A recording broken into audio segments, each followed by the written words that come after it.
श्री सद्गुरु चरण को करूं सप्रेम प्रणाम। अशुभ हरण मंगल करण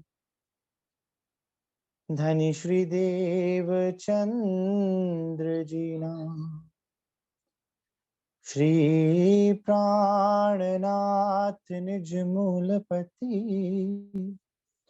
श्री मेहराज सुनाम। तेज कुमरी श्यामा युगल को पल पल करूं प्रणाम। पल पल करूं प्रणाम।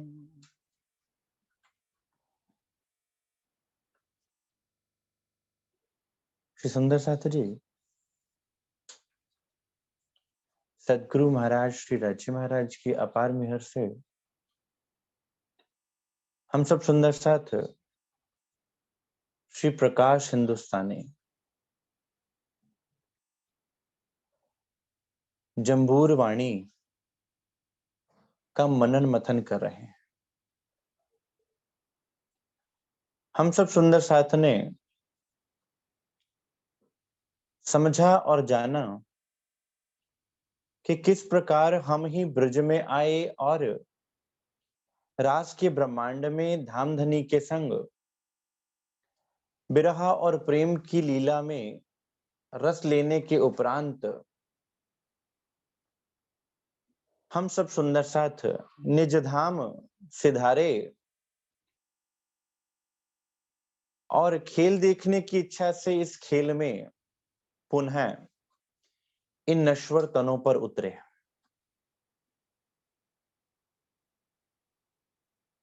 और सुंदर साथ ये ब्रह्मांड ऐसा जिसमें हर तरफ माया का जंजाल, दुख, काल, इसलिए इसको काल का देश कहा गया।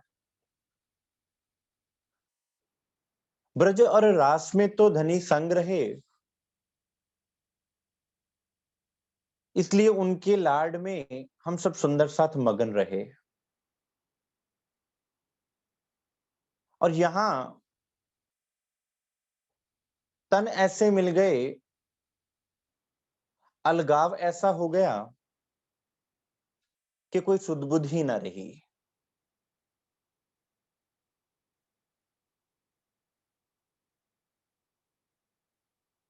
और फिर अपन को जगाने के लिए सुंदर साथ श्री राज्य महाराज के आनंद अंग हमारे सुभान श्री श्यामा जी महारानी पधारे धनी श्री देवचंद्र जी के तन में, और आकर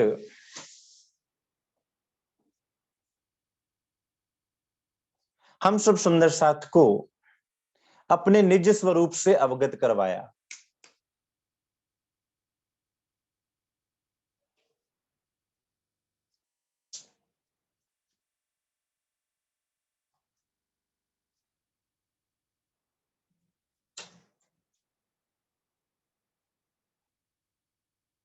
हम सुंदर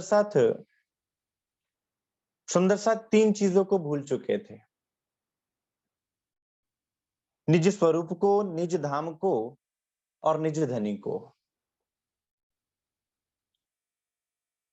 इन तीनों को ही हमें याद करवाने के लिए सुंदर साथ श्यामा जी सदगुरु महाराज जी धनी श्री देवचंद्र जी के तन में पधारे और हम सुंदर साथ को परम धाम की न्यामत तारतम ज्ञान के रूप में लाकर बख्शी।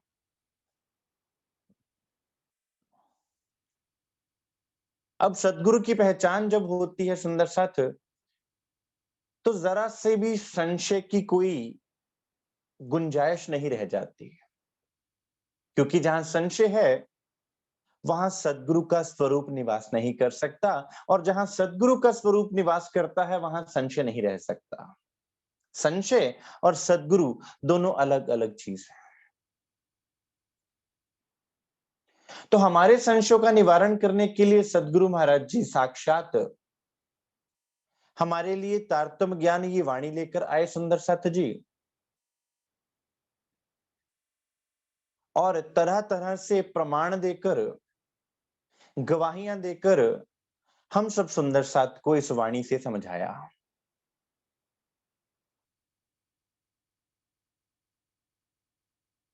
अब सुंदर साथ जब संशय निवारण हो जाता है और दिल में ये पहचान हो जाती है कि मेरे सद्गुरु, मेरे धामधनी, मेरा सब कुछ है, वो मेरे लिए तन धारण करके माया में आए हुए हैं और यहाँ पर कष्ट झेल रहे हैं मेरे लिए, तो उनके बोले हुए एक एक वचन, उनके द्वारा की हुई सारी लीला आपके हृदय को प्यारी लगती है सुंदर साथ। फिर आप उनके स्वरूप के बिना एक पल भी नहीं रह पाते। तब क्या घटित होता है, दिल में दर्द फूटता है, तब विरह की वो अवस्था घटित होती है सुंदर साथ जी, जिसको श्री प्रकाश हिंदुस्तानी में विरह रस कहा गया।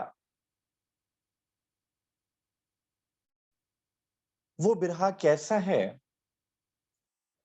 कैसे पता चले कि विरह की स्थिति किसको कहते हैं, और विरह में किस परिस्थिति से ये जीव गुजरता है सुंदर साथ, आज से हम वो प्रसंग लेंगे। विलाप राग रामश्री।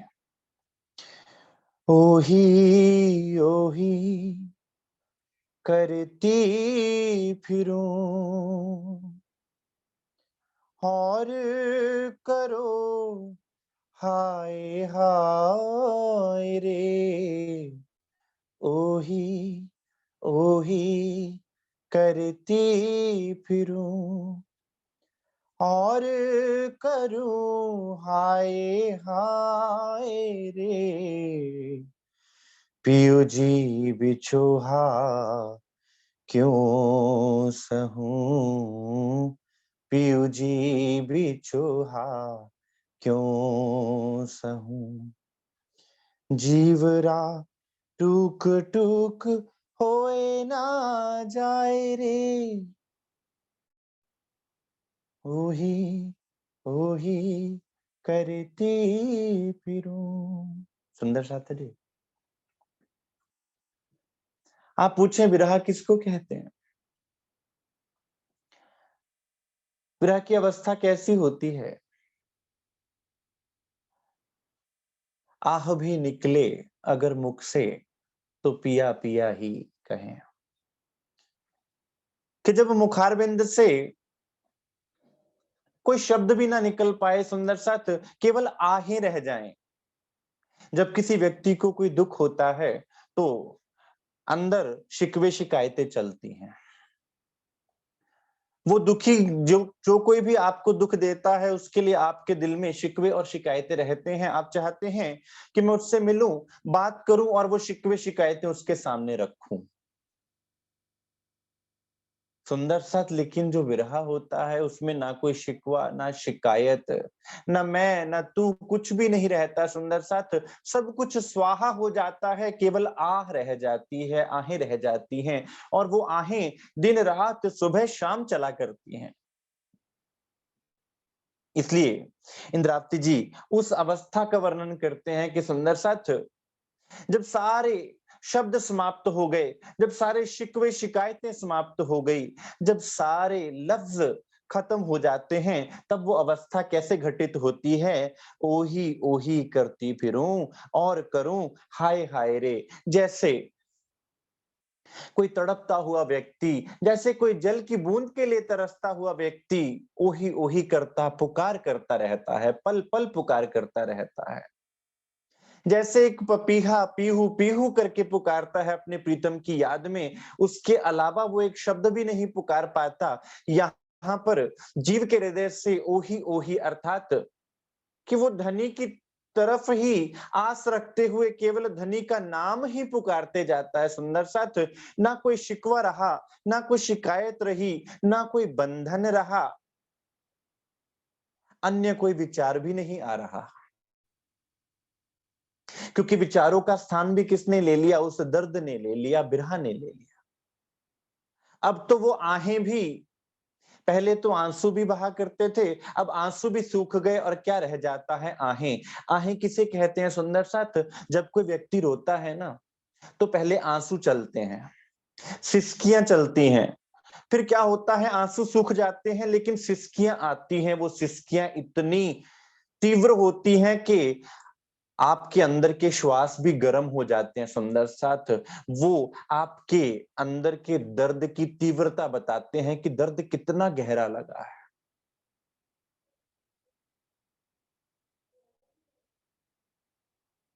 वो सिसकियां ओही ओही के रूप में निकलती हैं। सुंदर साथ, जब आंसू भी बाहर बहना बंद हो जाए, अंदर की तरफ बहे, फिर दिल ऐसा चिर जाता है सुंदर साथ कि हाय हाय, अर्थात कि अब संसार में किसी को बोलकर वो दर्द बताया नहीं जा सकता, केवल धनी ही उस दर्द को जानने वाले हैं। लेकिन दिल से पीड़ा रूप में हाय हाय निकलती है, कुछ बताया भी नहीं जाता और समझाया भी नहीं जाता। ऐसी स्थिति जब हो जाती है जीव की सुंदर साथ जी, किसकी याद में? धनी की याद में, सदगुरु महाराज जी की याद में, कि संसार तो इस अवस्था को समझ ही नहीं पाएगा। संसार को अगर बताने भी जाओगे तो संसार ना समझ पाएगा। पीयू जी बिछोहा क्यों सहूं, जीवरा टूक टूक होए ना जाए रे। हे मेरे सुंदर साथ, ऐसी स्थिति में प्रीतम का बिछोहा, धनी का बिछोहा, मैं अपने सदगुरु स्वरूप का बिछोहा किस प्रकार से सह लूं? अब ये बात असहनीय हो रही है, जिस कारण से मेरे मुख से शब्द भी नहीं निकल पा रहा, केवल हाय हाय मेरे अंदर से निकल पा रही है कि मुझसे क्या हो गया, मैंने कौन सा धन गवा दिया? मेरे धनी मेरे कारण आए थे और मैंने उनका स्वरूप मुझसे ओझल हो गया, मैंने वो अपना आध्यात्मिक निधि मुझसे खो गई। अब मेरे अंदर से केवल हाय हाय निकलती है, ना कोई शिकवा ना शिकायत, शब्दों की तो मेरे पास कमी हो गई, आज कोई शब्द मेरे मुख से ही नहीं निकल पा रहा। कौन से शब्द से अपना दर्द बयान करूं? वो निकल नहीं, वो शब्द ही मेरे मुख से नहीं निकल पा रहा। जीवरा टूक टूक होए ना जाए रे। अब तो ऐसा प्रतीत तो होता है कि मेरे ये जीव टूक टूक क्यों नहीं हो जाता? टूक टूक होने का अर्थात धनी पर वार देना खुद को।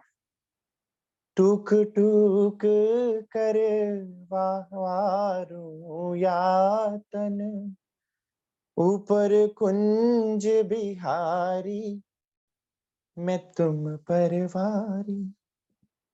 सुंदर साथ, जब अपने प्रेमास्पद पर खुद को वारा जाता है तो कैसे वारा जाता है? टुकड़े टुकड़े करके वारा जाता है। मेरा मन, मेरे चित्त, मेरी बुद्धि, मेरा अहंकार, मेरी गुण अंग इंद्रियां, सुंदर साथ, सबको टुकड़े टुकड़े करके धनी के ऊपर से वार दिया। अर्थात किसी को भी अपने पास ना रखा। सुंदर साथ, टूक टूक का अर्थ बड़ा गहरा है। सुंदर सा अर्थात इस तन मन की जो बंधन है उनको छिन्न भिन्न कर देना। फिट फिट रे भूंडा, तू सबद क्यों आई मुख बान रे। अब सुंदर साथ, एक एक गुण अंग इंद्री को फटकार लगाते हुए धनी की तरफ किस तरह मोड़ते हैं और किस तरह सुंदर साथ फटकार लगाते हैं, वो अद्भुत तरह से वर्णन किया हुआ है श्री जी ने वाणी में। फिट फिट रे बूंडा तू शब्द, ऐ मेरे शब्द, तुम तो चेतन थे, तुमने तो मुझे संसार में सिखाया, पढ़ाया, समझाया और मैंने तुम्हारे द्वारा ही तो अपनी बात को धनी के सामने भी रखा। और अब धनी का चलना सुनकर तुम्हारे मुख से ये शब्द भी किस प्रकार निकल रहे हैं कि मेरे धनी चले गए। सुंदर साथ इंद्रावती जी क्या कह रही हैं? नहीं कहवाणी माया मा आवाणी, ना तो प्रेम की वाणी बोली जा सकती है सुंदर साथ, और ना बिरहा का दर्द बयान किया जा सकता है। अब इंद्रावती जी कह रही हैं खुद को, खुद के जीव को कचोटते हुए कह रहे हैं कि मेरे शब्द ही मेरे मुख से किस प्रकार निकल पा रहे हैं। ये है सुंदर साथ बिरहा की व्यथा। आप पूछें बिरहा क्या है? शब्द भी मुख तक ना आवेंगे। वाव ना लगी तिन दिस की, निकस ना गए क्यों प्राण रे। ऐ मेरे शब्दों, तुम्हारे मुख से निकलने से पहले मेरे अंदर से प्राण क्यों नहीं निकल गए? आज ये वचन जो मैं ये बोल रही हूं कि मेरे धनी मुझे, मेरे से वो स्वरूप ओझल हो गया, इन शब्दों के मेरे मुख से निकलने से पहले मेरे प्राण छूट जाने चाहिए थे।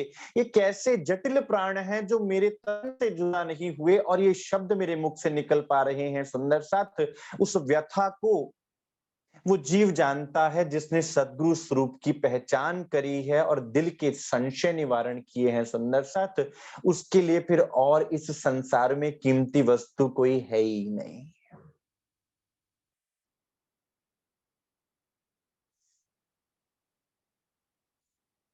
फिर वो दर्द बयान भी ना कर पाएगा सुंदर साथ, तो क्या निकलेगा फिर? जब दर्द हद से ज्यादा गुजर जाता है सुंदर साथ, तो फिर ना तो आंसू आते हैं, ना शब्दों से बयान होता है, तो फिर वो बयान किस तरह से होता है? जाके मुख बोले नहीं तो नैन देते हैं रोए, अब तो आंसू भी सूख गए, अब तो सिसकियों ने आहों का स्थान ले लिया है धनी। वो आहें दिन रात चलती हैं और मुझे आप में मगन किए हुए हैं, डुबोए हुए हैं। क्यों?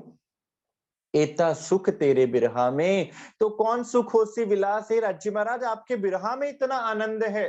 क्यों? क्योंकि आपके बिरहा ने मुझे संसार से दूर करके आपके साथ लगा दिया, आपके स्वरूप में डुबो दिया है। मुझे संसार के दुख सुख कुछ भी नजर नहीं आ रहा, मुझे केवल आपकी प्रेम लाड की वो बातें याद आ रही हैं, मुझे और कुछ याद ही नहीं आ रहा। तो सुंदर साथ बिरहा क्या करता है? बिरहा आपके दिल को केंद्रित कर देता है, जिसको केंद्रित करने के लिए हमने कई जप किए, तप किए, कितनी तपस्याएं की, लेकिन ये मन केंद्रित ना हो सका। जैसे ही बिरहा का रस आता है, जैसे ही बिरहा की अगन लगती है सुंदर साथ, जीव केंद्रित हो जाता है, मन केंद्रित हो जाता है धनी की तरफ। क्यों? क्योंकि याद भी उनकी, बात भी उनकी और एहसास भी पल पल उनका, फिर और कुछ याद ही नहीं रहता। तूरे जुबां ऐसी क्यों वली, कहते एह वचन रे, खींच निकालूं तो को मूल थे, जहां से तू उत्पन्न रे। ऐ मेरी जुबान, तुमने ये शब्द बोले भी कैसे? तुम्हारे मुख तक ये बात आई ही कैसे कि धनी मुझसे ओझल हो गए, मेरे नेत्रों के समक्ष से धनी ओझल हो गए? इस बात को जुबान से बोला भी कैसे गया होगा सुंदर साथ? अब उस दर्द को आप खुद अनुभव कर पाएंगे इस वाणी में। कुदरत ने सुंदर साथ ये मुख बनाया और मुख के आसपास ये सिर दिया, क्योंकि यहाँ पर बुद्धि कही जाती है, दिमाग कहा जाता है। दो कान दिए और बीच में जुबान दी। बड़ी सुंदर रचना करी है कुदरत ने, लेकिन इसके पीछे भी भेद है। जुबान को दिमाग के बहुत पास लगाया और कानों को भी दिमाग के आसपास रखा, ताकि कानों को खोल दिया गया और मुंह को बंद कर दिया गया। किस प्रकार बंद कर दिया गया? बाहर से होंठों से और उसके अंदर दांतों के अंदर जुबान लगाई गई। इसका भी कारण है सुंदर सा। कान खोले गए इसलिए कि हम ज्यादा से ज्यादा सुन पाए, और बाहर से कान खुला है, उसके बाद तंग रास्ता अंदर जाता है दिमाग की तरफ, ताकि हम बहुत सुने, उसमें से सार वस्तु को ग्रहण करें, जो सद्गुरु के वचन है, सार वस्तु को ग्रहण करें। आगे चल के रास्ता तंग हो गया और वो बात आपके दिमाग की, आपकी बुद्धि तक पहुंचे, और बुद्धि में विचार करने के बाद आपके पहले दांत खुले, फिर आपके होंठ खुले, उतने में आपको सोचने का समय मिल जावे। इसलिए सुंदर साथ जुबान को दांत और होंठों के पीछे रखा गया, ताकि जब भी जुबान खुले तो सोच समझ के खुले, सुंदर साथ जी। लेकिन होता क्या है, हम सुनना चाहते नहीं, हम केवल बोलना चाहते हैं। कोई भी बात होती है तो पहले हम अपने क्रोध को, हम अपनी व्यथा को, हम अपने दुख को, हम अपने हर एक भाव को बोलकर बताना चाहते हैं कि हम अपना भाव आगे खड़ा कर दें, लेकिन कुदरत ने ही ये रचना रच रखी थी, ताकि पहले हर बात बुद्धि में विश्लेषण हो, उसके बाद मुख से निकले। अब इंद्रावती जी कह रही हैं कि मैंने इस बात का अनुभव जब किया कि मेरे धनी का स्वरूप मुझसे ओझल हो गया, तो एक झटके की भांति वो बात जब मेरे मस्तिष्क में, मेरे हृदय में आई, तो मेरी जुबान से वो शब्द भी कैसे निकले कि धनी का स्वरूप मेरे सामने से हट गया, धनी का स्वरूप मुझसे ओझल हो गया, ये मेरे मुख से भी कैसे निकल सकता है। इसका अर्थ है कि मेरी बुद्धि भी विचार कर नहीं पाई, मेरा मन भी मुझसे छल कर गया, मेरे सब गुण अंग इंद्री मेरे दुश्मन हो गए, जिनको मैं अपना मान के बैठी थी, जिनके सहारे मैंने इस शरीर पर मुझे गर्व था कि मेरा ये सुंदर शरीर मुझे मिला हुआ है, उन्होंने मेरे साथ छल कर दिया है। हम तो आज अपने सगे संबंधियों से बड़ा जुड़ाव रखते हैं सुंदर साथ, इंद्रावती जी ने तो अपने तन के गुण अंग इंद्रियों से भी छुड़वा दिया कि सुंदर साथ, सबसे बड़ा छल तो मेरे साथ इन गुण अंग इंद्रियों ने किया है, जिन्होंने मुझे चेताया ही नहीं, जिनकी जिम्मेदारी थी मुझे चेताना। ऐ मेरी जुबान, तुमसे ये शब्द भी कैसे निकले कि धनी चले गए, तुम्हें तो मूल से निकल जाना चाहिए था, अर्थात कि ये बात तुमने सुनी ही कैसे, ये बात तुम बोल ही कैसे पाए, ये बात बोलने से पहले तुम्हें धनी पर फना हो जाना चाहिए था, फिदा हो जाना चाहिए था, ये बात तुम्हारे मुख से निकलने के लिए तुम जीवित ही क्यों रहे। ऐ मेरी जुबान, तुम्हारा वजूद रहा ही क्यों, जब तुम्हारे सद्गुरु तुम्हारे समक्ष नहीं है तो तुम्हारा यहाँ क्या काम। क्या सुंदर साथ ये दर्द हमारे दिल में आया। हम आज कहें बिरहा क्या है सुंदर साथ, तो स्वयं से पूछिए बिरहा क्या है, किसी से मत पूछिए। कि सदगुरु महाराज जी का चलना सुनकर ये जुबान किस तरह से खुल पाई, ये जुबान बोल ही कैसे पाई, ये शिथिल क्यों नहीं हो गई, ये ठंडी क्यों नहीं पड़ गई। एरे पीयूजी सिधावते, वाचा क्यों रही तू अंग, उजड़ना पड़े दंतड़े घन खा घाय मुख भंगरे। ए मेरी आवाज, आवाज कैसे आती है, जब जुबान वोकल कॉर्ड्स होते हैं यहाँ पर गले में, उनसे जब अंदर से हवा आती है, वोकल कॉर्ड्स हिलते हैं तो उनसे आवाज आती है। अब इंद्रावती जी क्या कह रहे हैं सुंदर साथ, कि मेरे कंठ से वो आवाज किस प्रकार से निकली, क्योंकि जिस कंठ को मुझे धनी के कंठ से लगाना था सुंदर साथ, उस कंठ को जब ये भान हुआ कि मेरे धनी का स्वरूप मेरे पास नहीं है, मेरे धनी का स्वरूप मुझसे ओझल हो गया, मेरे सद्गुरु धनी श्री देवचंद्र जी तन से अंतर ध्यान हो गए, तो किस प्रकार मेरे कंठ ने वो बिरहा सहा, किस प्रकार वो दर्द सहा, फिर वो आवाज भी किस तरह से निकली, वो आवाज भी नहीं निकलनी चाहिए थी। और मेरे ये दांत, जिनके पीछे से जुबान ने ये काम किया, सुंदर सा दांत क्या होते हैं, दांत हमारे शरीर का सबसे कठोर भाग होते हैं, और मेरा ये जीव दांत की भांति कठोर हो गया, मेरे अंदर की कठोरता को दांत कहा गया है। क्या मेरे दांत, तुम उजड़ क्यों नहीं गए, तुम उतर कर गिर क्यों नहीं गए, ऐ मेरे जीव की निठुरता, ऐ मेरे जीव की कठोरता, तुम इतने भी निर्मल नहीं हो सके आज तक, तुम्हारे अंदर की कोमलता कहाँ गई? तुम्हारे अंदर तो धनी ने अपना प्रेम भरा था, तुम्हारे अंदर तो धनी की वाणी गई थी, तो तुम्हारे अंदर की कठोरता आज भी नहीं गई। तो दांत की कठोरता से जोड़कर सुंदर साथ यहाँ जीव के अंदर की निष्ठुरता और कठोरता को कचोटा गया है।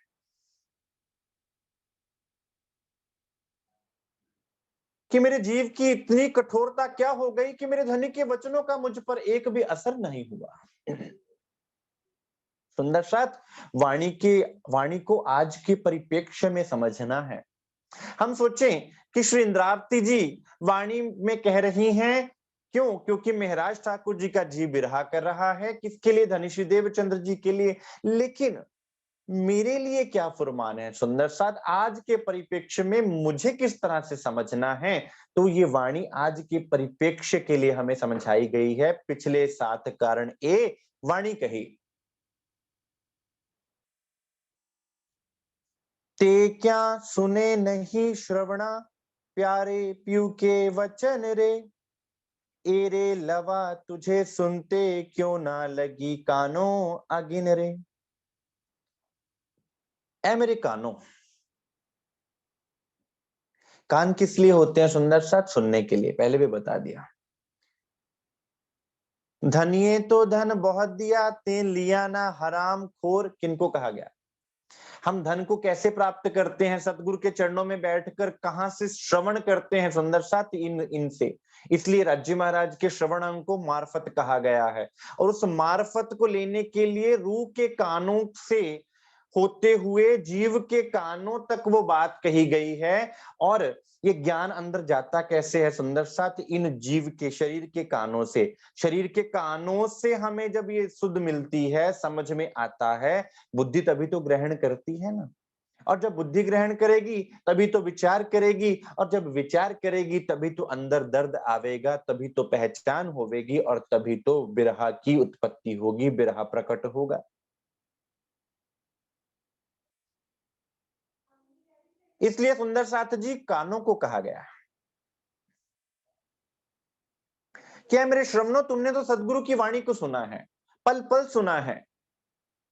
आज भी हम सुंदर साथ सुनते जा रहे हैं। मैं बहुत बार कहता हूं कि सुंदर साथ हमने इतना सुन लिया कि सुन सुनकर हम सुन हो गए। जबकि सुनने से हमें निर्मल होना था, सुनने से हमें कोमलता में आना था, सुनने से हमारे अंदर प्रेम आना था, हमारे अंदर दर्द जागना था, लेकिन हम सुन सुनकर सुन हो गए। अब खुद के श्रवणों को ये बात कहनी है कि वो श्रवणों के पर ही तो सब मुद्दार था, कि श्रवणों ने तो सुन रखा था ना। फिर क्या ये श्रवण भी ना पहचान पाए, ये कान भी ना पहचान पाए कि अब वो धनी की वाणी हम सुनेंगे कहां पर? अब कहाँ मिलेंगे वो मीठे वचन जिनसे सदगुरु महाराज जी हमारे दिल में प्रेम भर दिया करते थे, उमंग भर दिया करते थे। सुंदर सा जब सदगुरु स्वरूप समक्ष होता है ना, हमें अपने अंदर बड़े बल का अनुभव होता है। हम सेवा भी करते हैं, हम उड़ते फिरते हैं, हमें लगता है कि हम अपने बल से कर रहे हैं, लेकिन सुंदर सा ये तो सदगुरु महाराज राज्य महाराज के बल से हो रहा होता है। और हमें लगता है, इस जीव को लगता है कि हम कर रहे हैं। ये धनी का प्रेम है सुंदर साथ, जो हमारे अंदर जब एक बूंद आ जाती है तो हम उड़ते फिरते हैं उसके नूर से, उसके जोश से। अन्यथा इस जीव की तो कोई औकात ही नहीं है सुंदर सा। लेकिन कोई औकात ना होने के बावजूद भी सुंदर साथ इस जीव को भी चरणों में लेकर इतना लाड किया, प्रेम किया, इसको चरणों में बिठाकर इन श्रवणों के द्वारा वो सुख दिए सुंदर साथ। इसलिए इन श्रवणों की तो जिम्मेदारी बनती है कि ये श्रवण मुझे चेतन करते, लेकिन इन श्रवणों ने भी, इन कानों ने भी मुझसे छल कर दिया। ते क्या सुने नहीं श्रवणा, प्यारे प्यू के वचन रे, एरे लवा तुझे सुनते क्यों ना लगी कानों अगिन रे। क्या मेरे कानों तुम में अग्नि क्यों नहीं लग गई? तुम वही थे जो धनी की मीठे वचन सुनकर मगन हो जाया करते थे। तुम वही कान हो जो धनी के दर्द की बात को सुनकर मेरी आंखों से अश्रु ला दिया करते थे। तुम वही कान हो जिनसे मैंने अपने धनी की मीठी मीठी प्यारी बातें सुनी हैं, आज तुम्हें हो क्या गया है? तुम क्यों मेरे बैरी हो गए? तुम क्यों मेरे दुश्मन हो गए? मेरे कानों, तुमसे तो मेरा मुद्दा था। तुमसे ही तो मुझे वो अध्यात्म ज्ञान प्राप्त हुआ था, लेकिन अब तुमने मेरा साथ ही ना निभाया। मैंने ये खबर सुनी कैसे, मैंने ये बात अंदर धारण कैसे करी कि धनी का स्वरूप मुझसे ओझल हो गया है। चलना पीयू का सुनते, तोहे सब अंगो अगिन ना आई। सुनते आग जाला मिने, दौड़ के क्यों ना झपाई। सुंदर सा था। याद कीजिए श्री पन्ना जी की लीला। आप श्री जी साहिब पूर्ण ब्रह्म अक्षरातीत धाम धनी श्री बंगला जी में विराजमान है, सुंदर साथ। और प्रसंग चल रहा है, अब हम धाम चलत तुम पूजो सबे होशियार।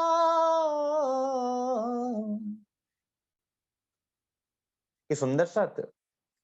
अब मेरी दृष्टि तो परम धाम में लगी रहना चाहती है, तुम होशियार हो जाओ, तुम भी मेरे पीछे पीछे हाथी के कदमों पर कदम धर के परम धाम की तरफ अपने ध्यान को केंद्रित करो। और वो अंतर ध्यान की लीला का समय आ जाता है। तो सुंदर साथ जो वहां विराजमान है, सुंदर साथ वो किसी से पूछने ही नहीं जाते कि अब क्या करें। जैसे ही धनी के मुख से सुनते हैं सुंदर साथ, वैसे ही एक आह के साथ प्राण त्याग देते हैं सुंदर साथ। और आज हम तो वैसे के वैसे बैठे हैं और पूछते हैं बिरहा किसे कहते हैं।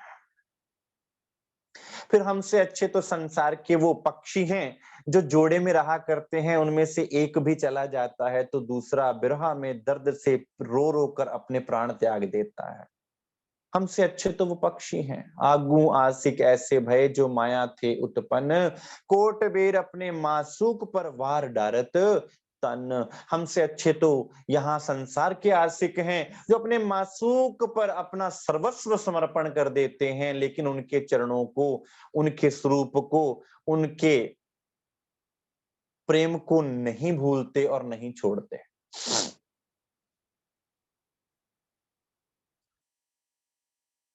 ऐ मेरे कानों, तुमने जब धनी का चलना सुना तो तुम्हें अग्नि क्यों नहीं लग गई? अर्थात तो तुम्हारा वजूद ही समाप्त हो जाना चाहिए था। आज जो ये मेरा शरीर बाधा बन के खड़ा है, मैं बैठता हूं तो शरीर दुखता है, मैं बैठता हूं तो शरीर की बाधाएं। कबीर साहब क्या कहते हैं, तन थिर मन थिर पवन थिर, सुरत निरत थिर होए, कहे कबीरता पलक की पल कल्पना पावे कोई। लेकिन तन स्थिर होता ही नहीं है, क्यों? क्योंकि कभी हिलजुल होती है, आप चितवनी में बैठते हैं, कभी तन हिलता है, कभी मन भटकता है। ये तन आढ़ा बन के खड़ा हो रहा है, जबकि इस तन को तो धनी के चरणों में झुकना चाहिए था सुंदर साथ। इसलिए श्री प्रकाश वाणी में इस तन को स्थिर करने का एक ऐसा अद्भुत ढंग बताया सुंदर साथ की गुण अंग इंद्रियां सारी धनी की तरफ, जैसे मधुमक्खियां फूलों की तरफ आकृष्ट हो जाती हैं, भंवरे फूलों की तरफ आकृष्ट हो जाते हैं, ये तन भी उनके चरणों में डूब जाएगा सुंदर साथ, उनके चरणों में आकर्षित होकर उनके चरणों से जुड़ जाएगा। सुनते आग झाला मिने, दौड़ के क्यों ना झपाई। ऐ मेरे कानों, तुमने मुझे चेतन क्यों नहीं किया और मैं उठकर अपने आप को अग्नि में क्यों नहीं जला दिया। अग्नि में जलाने का आत्मिक भाव क्या है सुंदर साथ? किस वजूद के होने को समाप्त कर देना। कि मेरी मैं का होना समाप्त क्यों नहीं हुआ, मुझे आज भी मेरी मैं का अनुभव क्यों हो रहा है, आज भी मेरे तन का मुझे अनुभव क्यों हो रहा है, मुझे इस शरीर भाव का अनुभव क्यों हो रहा है, मुझे आत्म भाव का अनुभव क्यों नहीं हुआ अभी तक। सुंदर साथ, क्या ये दर्द चितवनी में हमारे दिल में आता है कि धनी, कब मैं अपने मूल तन को देखूंगी, कब मैं अपने धनी धाम को देखूंगी, कब मैं अपने निज घर को देखूंगी। तीन बातें वही चलेंगी सुंदर सा।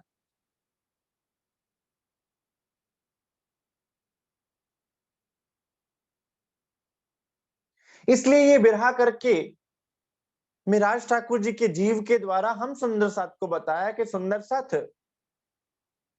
ताकि आप जब मथन करें सुंदर साथ इस वाणी का, तो इस वाणी के एक एक पवित्र शब्द में आपको वो रस आवे, आपका दिल उसमें डूब जावे और आप उसमें डूबने का प्रयास करें, उसको अपने जीवन में धारण करने का, उसमें से रस पान करने का प्रयास करें, प्रसाद ग्रहण करने का प्रयास करें। नीच नैन ए तुझ देखते, आया ना आंखों लोहू, प्यू लौकिक जिनो बिछुरे, ऐसी भी रोवे सो। ऐ मेरे नीच नेत्रों, तुमने तो उनके दर्शन दीदार करे हैं, तुमने तो उनके समक्ष बैठकर उनकी चर्चा को सुनते सुनते उनके नेत्रों से नेत्र मिलाकर वो सुख लिए हैं। तुमने तो उनके मीठे दर्शन प्राप्त किए हैं। ऐ मेरे नेत्रों, तुम्हारे अंदर तो उनकी सूरत बसी हुई थी। क्यों? क्योंकि सुंदर साथ दिल में सूरत बसने से पहले नेत्रों में बसा करती है। अगर नेत्र में सूरत ना बसेगी तो दिल तक कैसे पहुंचेगी? तो नेत्र क्या है सुंदर सा? दिल तक पहुंचने का मार्ग। इसलिए क्या कहा जाता है? प्यू नेत्रों नेत्र मिलाइए। क्योंकि धनी के नेत्रों से धनी के दिल का रास्ता, आपके नेत्रों से आपके दिल का रास्ता। और जब नेत्रों से नेत्र मिलेंगे तो इसका अर्थ क्या हुआ कि दिल से दिल का रास्ता हो गया। आपका दिल धनी के दिल के समक्ष हो जाएगा। प्यू नेत्रों नेत्र मिलाइए। क्योंकि नेत्र हृदय से जुड़े हुए हैं सुंदर साथ, इसलिए बार बार निरखने के लिए कहा जाता है। फिर स्वरूप जो निरखिए, ताकि वो नेत्रों में वो शोभा, वो श्रृंगार, वो सुंदर साथ वो लीलाएं बस जावे। और जैसे ही नेत्रों में वो स्वरूप बस जावेगा सुंदर साथ, हृदय में वो अंकित हो जावेगा, उसकी एक कॉपी आपके हृदय में अंकित हो जावेगी, चुभ जावेगी। और ऐ मेरे नेत्रों, तुमने तो सदगुरु स्वरूप को निहारा है, तुम तो सदगुरु स्वरूप के दर्शन दीदार करते रहे हो सुंदर साथ। ऐ मेरे नेत्रों, फिर तुम्हें क्या हो गया? संसार में भी किसी पतिव्रता नारी का अगर पति चला जाए तो वो नेत्रों से रो रो कर, क्या लिखा वाणी में, कि खून के आंसू रोती है।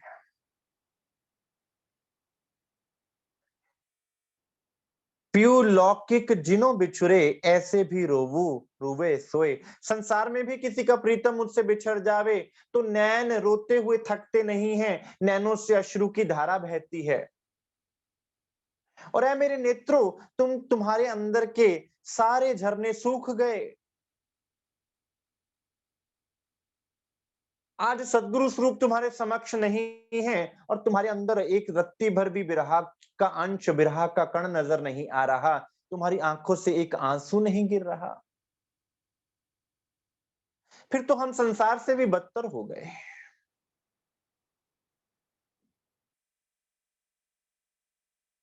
फिर हमसे अच्छे तो संसार की वो पतिव्रता नारियां हैं जो अपने पति की याद में रात रात दिन दिन रात रात सोती हैं सुंदर साथ। जंबूर ग्रंथ में दाऊद पैगंबर क्या कहते हैं? हे परमात्मा, तेरी याद में मैं पूरी पूरी रात रोता हूं। मेरा सिरहाना, मेरा बिस्तर भीग गया है तेरी याद में रोते रोते। अब भी अगर तू मुझे ना मिला तो मैं मर जाऊंगा। मेरे शत्रुओं ने मुझे तुझसे दूर कर दिया। वो शत्रु कौन से? दाऊद पैगंबर कहते हैं वो शत्रु कौन से सुंदर साथ? वो गुण अंग इंद्रियां। मेरा वजूद बीच में आ गया धामधनी। अन्यथा आपने तो ये कहा था, पर्दा तू ही करता है अंतर ना आड़े नूर। मेरे और आपके बीच में ये मेरा तन आकर खड़ा हो गया, अन्यथा आप में और मुझ में कोई अंतर था ही नहीं, कोई दूरी थी ही नहीं और है भी नहीं। रोवे लोहू आंखों आंजू चले, सो कहा भयो रोवन हारे, देखत ही पियू चलना निकसना पड़े तारे रे। ए मेरी आंखों, अब अगर आंसुओं की बात है तो केवल आंसू बहाने से कुछ ना होगा। तुम्हारे अंदर के जो तारे थे ना, क्या तुमने उन तारों में उस स्वरूप को नहीं बसाया था? वाणी क्या कहती है सुंदर सा? मेरी रूह नैन की पुतली, तिन पुतलियों के नैना, तिन में राखूं पियो को अपने, तब मेरी रूह पावे चैना। कभी आपको आंख का डायग्राम बताएंगे कि पुतली किसे कहते हैं, तारा किसे कहते हैं।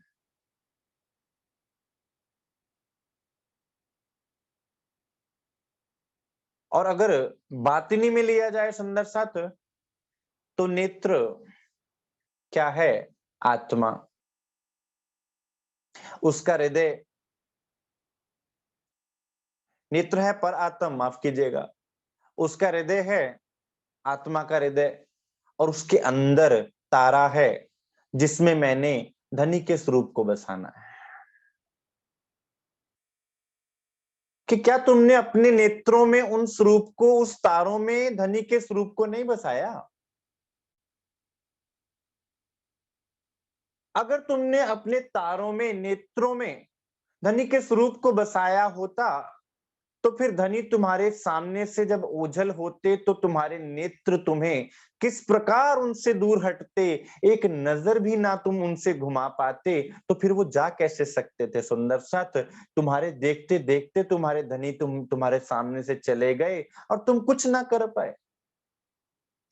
मेरा कलगियां वाला लंघ गया, मैं बैठी अखियां मी, मैं बैठी अखियां मीच रखी, चरणा दे कोल मेहरा वालिया।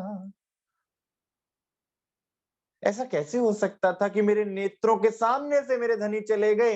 ये संभव ही नहीं था। फिर इसका अर्थ है कि तुमने उनको अपने नेत्रों में बसाया ही नहीं। ऐ मेरे तारों, इससे अच्छा तो तुम गिर जाओ। क्यों? इसका अर्थ तुमने संसार को अपने अंदर बसा लिया, संसार की सुंदरता को बसा लिया। आज भी सुंदर सा चितवनी में हमें अगर संसार नजर आ रहा है, अपने अंदर का संसार नजर आ रहा है, अंदर के विचार नजर आ रहे हैं, इसका अर्थ है तारों में कौन बैठा है?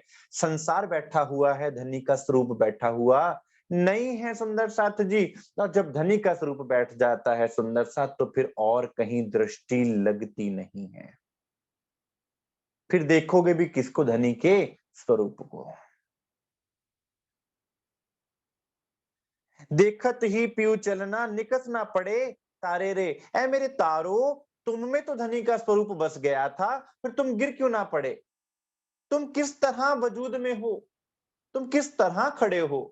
और आज भी मुझे भान हुआ है कि मेरे धनी मुझसे दूर हैं, फिर ये तारे उनके स्वरूप में मगन क्यों नहीं हो जाते? उनको अपने अंदर धारण करके मगन क्यों नहीं हो जाते? जिसको सुंदर साथ दुनिया के संत क्या कहते हैं, महापुरुष क्या कहते हैं?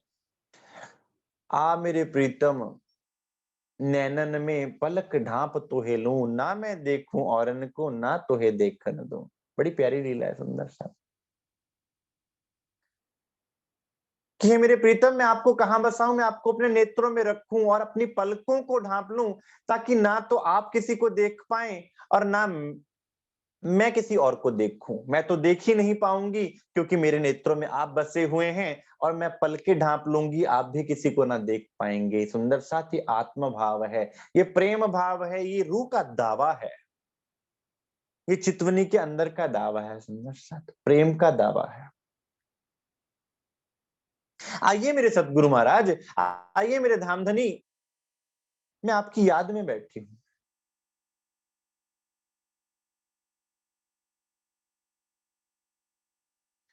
क्यों ना आई बास नासिका, पहचान के प्रेमल, पीयू संग जीवरा ना चलिया, अंदर लेता था सुगंध सकल।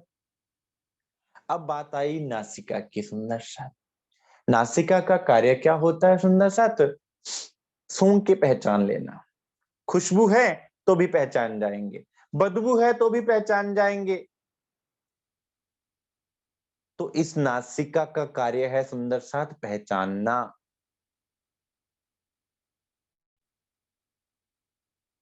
इसलिए परम धाम की सुगंधी की बात भी नासिका से जोड़ी गई है।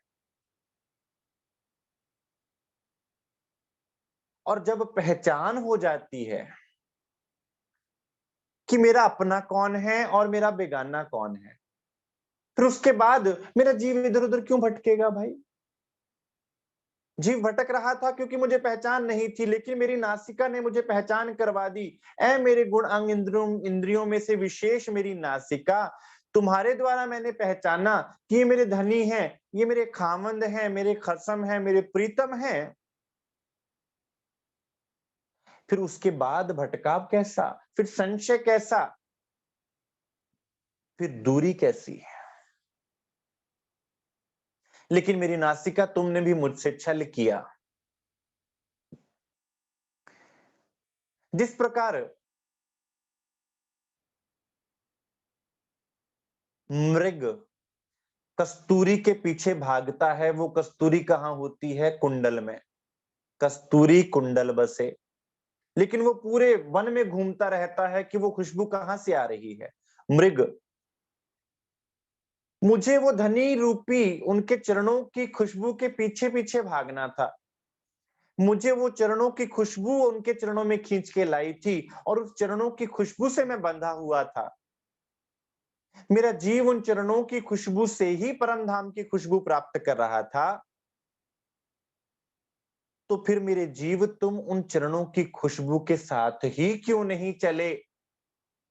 और अगर आज के परिप्रेक्ष्य में देखें सुंदर साथ, तो चितवनी में ये जीव की सुरता धनी के चरणों की खुशबू के पीछे पीछे चलेगी। जब हम कहते हैं कि चितवनी में हम सदगुरु स्वरूप के पीछे चले, तो सदगुरु स्वरूप के पीछे चलने के लिए सुंदर साथ हमारी नासिका अंग अर्थात उन चरणों की खुशबू हमें खींचती चली जाएगी परम धाम की तरफ। श्री राज श्यामा खींचे तो हे परम धाम के माहे, कैसे? उन चरणों की खुशबू से सुंदर साथ। लेकिन रूह की नासिका भी तो खुले। रूह की नासिका तो सुंदर साथ बंद है जीव की नासिका में, क्योंकि वो खुद को जीव मान के समझ रही है, चल रही है। और जैसे ही एहसास होता है कि मैं धनी का अंग हूँ, सुंदर साथ नासिका खुल जाती है। फिर वो सुगंधी भी आना शुरू हो जाती है कि मेरे धनी के चरण कमल कहाँ हैं। फिर आपसे कोसों दूर भी होंगे, आप पहचान लेवेंगे। सुंदर साथ प्रश्न करते हैं कि चितवनी में हम सदगुरु स्वरूप को पहचानेंगे कैसे? सुंदर साथ ये खुशबू आपको पहचान करवाएगी। उनके स्वरूप की पहचान हो जाएगी कि मेरे सदगुरु महाराज मेरे समक्ष विराजमान। प्रैक्टिकल बात करके देख लेना।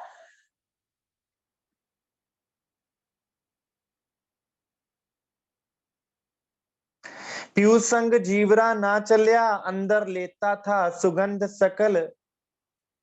ऐ मेरी नासिका, तुम्हारे द्वारा तो मैंने धनी के अंदर की सुगंधी अर्थात प्रेम की सुगंधी को अपने अंदर लिया। तभी तो मैं जीवटल होसी आत्म हुआ। तभी तो मेरा श्रृंगार आत्मा का हुआ। अन्यथा मैं तो जीव का जीव था, कोरा जीव था, संसार की तरह भटक रहा था। तो मेरे अंदर वो खुशबू किसने भरी? ऐ मेरी नासिका तुमने भरी। सुंदर साथ हमें धनी के गुणों की, धनी के प्रेम की, धनी के स्वरूप की सुगंधी अपने अंदर भरनी होती है।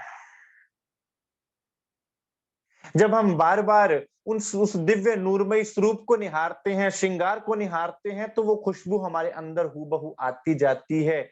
रूपना आता जाता है, रूह खड़ी होती जाती है। सुंदर साथ इसको क्या कहा वाणी ने कि जो-जो अंग राज्य महाराज का रूह के अंदर आता जावेगा, वो अंग रूह का खड़ा हो जावेगा, जागृत हो जावेगा। जिस-जिस अंग की खुशबू उसके अंदर बसती जावेगी, उस अंग की उसकी जागृति होती जावेगी, है आत्म जागृति। गुण अंग इंद्रियों की पीऊ बांधते गोली प्रेम काम, पहचान करते पहुंचावने सनमंद देख धनी धाम। सुंदर सा धनी ने तो तुम्हारे गुण अंग इंद्रियों को अपने प्रेम से बांध दिया हुआ था, अपने प्रेम का इत्र से महका दिया हुआ था। क्या तुम्हें याद नहीं आया? सुंदर साथ आज भी सदगुरु महाराज जी ने हम सुंदर साथ को अपने प्रेम की डोरी से ऐसे बांध दिया हुआ है। आज भी सदगुरु स्वरूप ने हम सुंदर साथ पर कितनी न्यामतें बरसाई हैं। सुंदर साथ कभी नजरों से, कभी वचनों से, तो फिर क्या वो दर्द हमारे अंदर नहीं आता कि हम उनके वचनों को अपने शिरोधार्य, अपने नेत्रों में बसाकर, अपने दिल में धारण करके चलें? सुंदर सा गुण अंग इंद्री आकार के आग पड़ो तुम पर रे, प्रेम ना उपजया तुमको चलते धाम धनी घर रे। हे मेरे गुण अंग इंद्रियों, तुम पर आग पड़े, कौन समझेगा सुंदर साथ इन बातों को? जिस गुण अंग इंद्रियों को बचाने के लिए हम संसार से भिड़ जाया करते हैं, खुद को सही साबित करने के लिए हम संसार के विरोध में खड़े हो जाया करते हैं, और कभी तो सदगुरु के भी विरोध में खड़े हो जाया करते हैं, खुद के गुण अंग इंद्रियों को सत्य सिद्ध करके उनके वचनों को गलत भी साबित करने के लिए तुल जाते हैं। जब हमारा अहंकार खड़ा हो जाता है तो गुण अंग इंद्रियां भी मन के इर्द गिर्द, अगर मन अहंकार से भरा है, मन की ग्रंथि अहंकार से छूटी नहीं है, तो सुंदर साथ हम सतगुरु के आगे भी खड़े हो जाते हैं। और इंद्रावती जी क्या कह रही है? मेरे जीव, तुम्हारे गुण अंग इंद्रियों पर मैं अग्नि वर्षा दूं, क्योंकि इनके होने से ही मेरे धनी मुझसे दूर हो गए। इन्होंने तो मुझे कम से कम इस बात के लिए चेताना चाहिए था, इन गुण अंग इंद्रियों को चेतन सावधान रहना चाहिए था, लेकिन ये गुण अंग इंद्रियां भी माया की नींद में बह गई। किस प्रकार बह गई?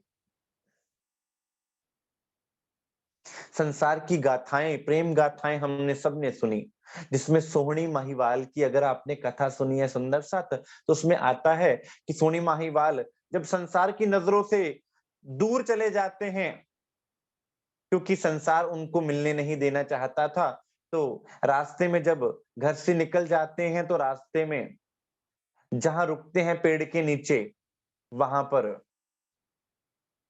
नींद आ जाती है। सोहनी को नींद आ जाती है। सुंदर साथ ये जो गाथाएं हैं, ये हम सुंदर साथ के लिए लिखी गई हैं। हीर रांझा, लैला मजनू, सस्सी पुन्नू और सोहनी महिवाल। वो सोहनी क्या है? आत्मा को कहा गया। सुंदर माहीवाल कौन? धनी जो स्वरूप, सतगुरु स्वरूप जो जगाने आया है। सोनी क्या करती है? तीर तोड़ देती है, अर्थात अपने गुण अंग इंद्रियों को तोड़ दिया। जिनके अंदर धनी ने अपने वचनों से आपको जगाया, आपने उन वचनों को ही तोड़ दिया।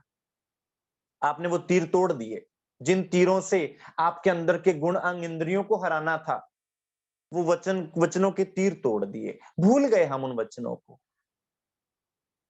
और फिर क्या होना था? नींद ही तो आनी थी, सोनी भी सो गई।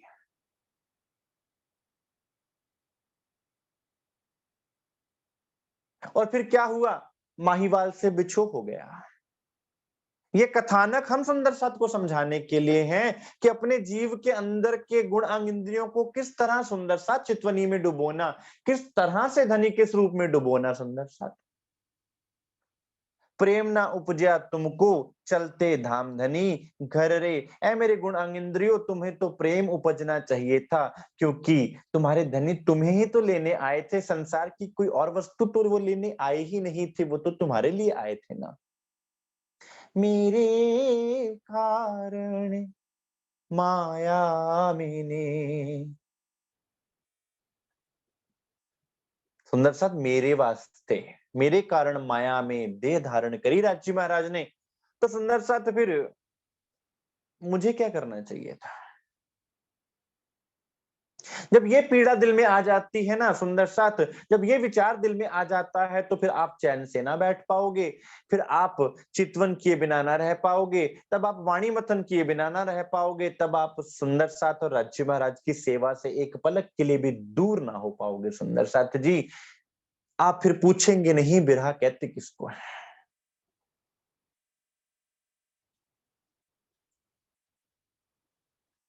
एती जोगवाई ले तू आकार, धनी चलते पीछे क्यों रहा रे। अब जलो रे उड़ो खाखड़े, इन समय गल पिघलना गया रे। ऐ मेरे शरीर, धनी से इतना सुख प्राप्त करने के बाद अब तू धनी के पीछे पीछे ना हो लिया और पीछे रह गया। तुझे तो उनके कदमों पर कदम चलते हुए उनके पीछे पीछे चलना था, जहां जहां वो चल रहे हैं वहां वहां तुझे चलना था। तू भूल गया उनके कदमों पर कदम धरना। तू पीछे रह गया और वो धनी चले गए। सुंदर साथ श्री बीतक साहब का प्रसंग याद करो। धनी श्री देवचंद्र जी को जब सिपाही वेश में दर्शन देते हैं, आगे आगे राज्य महाराज चलते हैं, पीछे पीछे धनी श्री देवचंद्र जी चलते जा रहे हैं, उनके पद चाप को पकड़ते हुए, उनके कदमों पर कदम धरते हुए। तो कोई दिक्कत ही नहीं आई, अपनी मंजिल पर पहुंच गए। और जब हादी के कदमों पर कदम नहीं धरे जाते ना सुंदर साथ, तो फिर क्या होता है, जीव पीछे पड़ जाता है। धनी चलते पीछे क्यों रहा रे, कि धनी चले गए आगे, निकल गए और तू पीछे रह गया। पीछे कैसे रह गया? जब सोच के केंद्र में मैं आकर खड़ी हो जाती है तो हम अपने बारे में सोचना शुरू कर देते हैं, इन गुण अंग इंद्रियों में उलझ जाते हैं, फिर धनी का स्वरूप भी हमें दिखता नहीं, समक्ष होते हुए भी दिखता नहीं। सुंदर साथ जी, अब जलो रे उड़ो खाकड़े, इन समय गल पिघलना गया रे। तुझे उस अब तो पिघल जाना चाहिए था धनी के बिरहा में, लेकिन अब तुम्हारे पड़छत्ते उड़ जाएंगे। जैसे कोई सूखी घास जलती है ना, उड़ उड़कर जलती है। अब इस प्रकार वो बिरहा की अग्नि तुझे जलानी चाहिए सुंदर साथ। विरह की अग्नि को इस तरह हमारे गुण अंग इंद्रियों को जलाकर खाक निर्मल कर देना चाहिए। लेकिन अब भी अगर वैर भाव अंदर आ रहा है, अब भी अगर मैं केंद्र में खड़ी है सुंदर सा, तो इसका अर्थ है कि विरह की अग्नि ने हमें छुआ नहीं है। अन्यथा विरह की अग्नि तो जब छूती है तो ऐसे अंदर प्रचंड अग्नि जलती है, जैसे सूखे घास को चिंगारी दिखाई जाती है। अंग तोहे बिरहा अगिन की, ना लगी कलेजे झालरे। ए बिरहा ले अंग खड़ा रया, फिट फिट करम चंडाल रे। हे कलेजे, हे मेरे दिल, तेरे अंदर बिरहा की ज्वाला क्यों नहीं जली? क्योंकि तेरा अंदर का गुलशन धनी के स्वरूप से है। और जब मुझे वो स्वरूप अपने हृदय में नजर नहीं आ रहा, तो वो अग्नि होनी चाहिए उस दिल में। आज हम कह रहे हैं कि हमें अपने दिल में धनी का स्वरूप नजर नहीं आ रहा, तो सुंदर साथ वहां क्या विरह की लपटें जग रही हैं? अगर नहीं, तो सुंदर साथ फिर वहां पर क्या है? जिस तन बिरहा ना रहे, सो तन जान मसान। इसका अर्थ है वो शमशान है, वो हृदय जिसमें विरह की अग्नि नहीं जल रही। धनी का स्वरूप होना आवश्यक है सुंदर सा। धनी का स्वरूप नहीं तो बिरहा की अग्नि जलेगी। वो बिरहा की अग्नि जल जल कर हम सुंदर साथ को प्रेम में डुबोएगी, सुंदर सा धनी के स्वरूप में डुबोएगी, धनी के स्वरूप को हमारे समक्ष कर देगी। हे मेरे चांडाल शरीर, धिक्कार है तुझे कि इतनी वाणी सुनने के बाद भी, धनी के स्वरूप के सुख लेने के बाद भी तू ऐसे खड़ा है।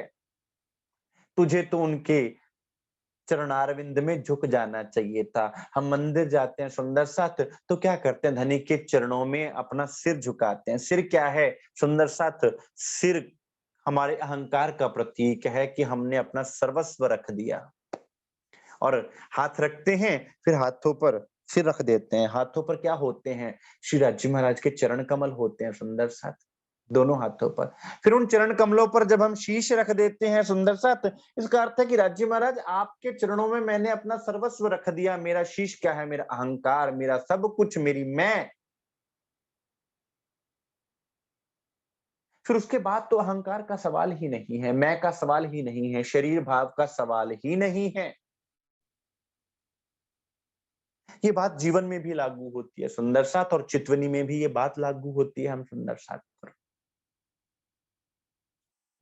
तो सुंदर साथ, विरह की व्यथा में जब जीव तड़पता है, तो हर एक गुण अंग इंद्री को समझाता है, तड़प तड़प के उनको धिक्कार करता है और फिर धनी की तरफ मोड़ता है।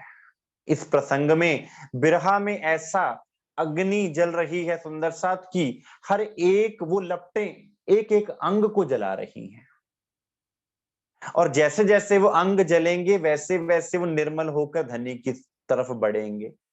अब आगे चलेंगे इंद्रावती जी, अपने अन्य नैन, नासिका, हड्डी, मांस, रगा को, वो हड्डी क्या है, वो मांस क्या है, वो रगा क्या है, वो शीश कमल क्या है, सुंदर साथ ये करेंगे कल। आप किस तरह शीश कमल को, हड्डियों को, रगा को, नेत्रों को, कानों को, आंखों को धनी के चरणों में समर्पित कर सकते हैं सुंदर साथ, आज के परिप्रेक्ष्य में वो हम सुंदर साथ कल की क्लास में करेंगे। आज के लिए इतना स्वीकार कीजिए। बोलिए श्री प्राणनाथ प्यारे की जय, श्री सतगुरु महाराज की जय।